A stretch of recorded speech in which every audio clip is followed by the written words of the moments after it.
How would you know if you are in the right relationship? Sagutin natin. Before we continue, favor naman. If you're liking the content of my account, whether you agree or disagree, merong value, tapos merong logic, tsaka may reason, pa-follow naman, pa-share, tsaka pa-repost, tsaka save na rin ng videos. Okay? Tuloy natin. In the right relationship, you feel empowered, strong, confident, full of conviction, and paradoxically speaking, you are free. Free to be who you are and free to pursue whatever you want in life. On the other hand, if you are in the wrong relationship, you feel down, unmotivated, insecure, less of yourself, and parang you're pretending to be someone you're not. Just to clarify not saying na may mali sa'yo o may mali sa kanya.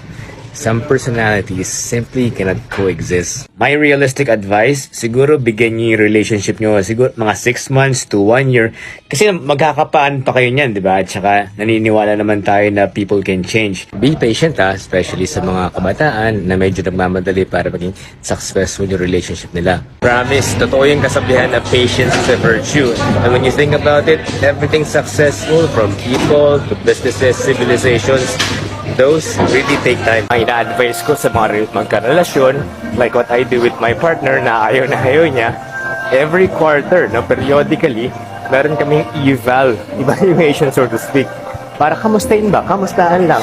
How are we in the relationship? Are we becoming better individuals or worse individuals? Are we growing individually and growing in a relationship? So how would you know if you are in the right relationship? Sa tamang relasyon, you are growing as a person and with a partner. In the wrong relationship, parang pa-wrong, pa-regress, tapos you just do not feel right. Okay?